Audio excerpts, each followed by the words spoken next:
ඊජිප්තුවේ ඉන්න හොරු. මෙන්න මේ කමෙන්ට් එක තමයි ඊජිප්තුවට යනවා නම් අවොයිඩ් කරන්න ඕන මිස්ටේක් 5 ගැන කතා කරපු වීඩියෝ එක යටින් FB එකේ වැඩියෙන්ම ලියලා තිබ්බ කමෙන්ට් එක. ඔයගලගේ කමෙන්ට්ස් දැක්කම මට හිතුණා මගේ එක්ස්පීරියන්ස් එක අනුව මම දැකපු ඊජිප්තුව ගැන කතා කරන්න. ඉස්සෙල්ලාම කියන්න ඕනේ මම ඔයගලන්ට එක බෙදා ගන්න යන්නේ අපි ඊජිප්තුව ට්‍රැවල් කරද්දී ලැබුණ පෞද්ගලික අත්දැකීමක්. ඒ නිසා එකෙන් කියවෙන්නේ නැහැ ඊජිප්තුව ඔක්කොමලා ඒ වගේ මට නැත්නම් ඊජිප්තුව ඔක්කොමලා එහෙම නෙමෙයි කියන එක. ඒක ඇවිල්ලා සරලව අපේ පෞද්ගලික අත්දැකීම. පිරමීඩ අභිරහස් ගැන කතා කරන YouTube සම්පූර්ණ මගේ වීඩියෝ එකෙත් මම ඔයගලන්ට මුලින්ම කියනවා වගේ සමහර රටවල් තියෙනවා මම දකින විදිහට පිටේ රටවල් බලන්න යන්න ලේසි පැකේජ් එකක් එක්ක ගයිඩ් කෙනෙක් එක්ක. ඒකට විවිධ හේතු තියෙනවා. හේතුව තමයි රටේ තියෙන සංස්කෘතිය, අනිත් හේතුව තමයි රටේ තියෙන නීති රීති. ඒකෙන් අදහස් කරන්නේ තනියම ගිහිලා ඒ රට බලන්න බෑ කියන එක. හැබැයි තනියම බලනවා නම් ඔයගලන්ට මූණ පාන්න වෙන අකරතැබ්බ එහෙම නැත්නම් ස්කෑම්ස්, හොරකම්, හොර වැඩ වලට අහුවෙන ප්‍රවණතාවය ගොඩක් වැඩි. අපි මේ ගමනේ ගියේ ඒ රටේ තියෙන වාතාවරණය සහ ටුවරිස්ට්ලාට මුණ පාන්න වෙන අකරතැබ්බ ගැන දැනුවත්ව. ඒ හින්දාම තමයි පැකේජ් එකක්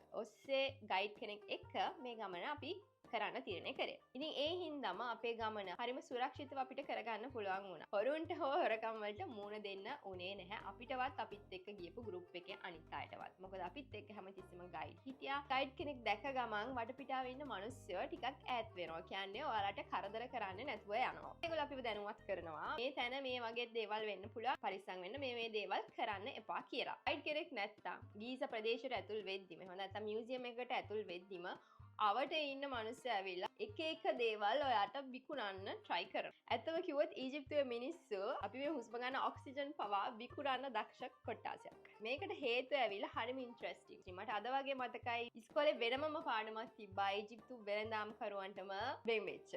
ඉතින් මේ පාඩමේ කියලා දුන්න දේ තමයි ඊජිප්තු මිනිස්සුන්ගේ දෙයක් විකුණන්න තියෙන දක්ෂතාව ගැන. කොච්චර දක්ෂද කිව්වොත් රෝමන් ඉම්පයර් එක සහ ග්‍රීසිය මිනිස්සු ඒ කියන්නේ ඒ කාලේ යුරෝපේ වැඩියෙන්ම ව්‍යාප්ත වෙච්ච සංස්කෘති දෙක හරිම ඊර්ෂ්‍යාවෙන් සහ හැමතිස්සෙම හතුරුකමින් බැලුව කොටසක් තමයි මේ ඊජිප්තුව මිනිස්සු. ඒකට ලොකුම එක හේතුවක් තමයි ඒගොල්ලන්ගේ වෙළඳාම් ක්‍රම. ඉතින් ඒ හින්දාම ඒගොල්ලන් පුළුවන් තරම් උත්සාහ කරා ඊජිප්තුව ආක්‍රමණය කරන්න. වෙළඳාම් ටෙක්නික්ස් ඉගෙන ගන්න. ඉතින් අපිට අත්විඳින්න පුළුවන් වෙච්ච දේ තමයි අන්න ඒ දක්ෂතාවය ඒගොල්ලන්ගේ ජාන වලින් අදටත් ඒගොල්ලන්ට ඇවිල්ලා තියෙනවා. එයාලා මානව දක්ෂයි දෙයක් වට විකුණන්න. හැම දෙයකටම එයාලා ප්‍රයිස් එකක් දෙනවා. හැබැයි අපි ඉගෙන ගත්ත දේ තමයි කවමදාවත් එයාලා ඉස්සලාම කියන ප්‍රයිස් එකටම ඔයාලා කැමති වෙන්න එපා. ඒ ගොඩක් වෙලාවට හැමදේම වගේ ගාන ඩිස්කස් කරලා තමයි ගන්නෙ. මොකද ඒගොල්ලෝ සාමාන්‍යයෙන් ගාන කියන්නේ දේ වටිනාකමට වඩා 20 ගුණයක් විතර වැඩියි. හැබැයි හොඳට මතක තියාගන්න ඔයාලා කොච්චර අඩුවට භාණ්ඩ හොර සර්විස් එක ගත්තත් ඒ ගන්න දේ වටිනාකමට වැඩි ගාණක් දීලා තමයි ගන්න. මොකද ඒගොල්ලන් 100%ක් මේ ගේම් එක දිනනවා. ඉතින් ඔන්න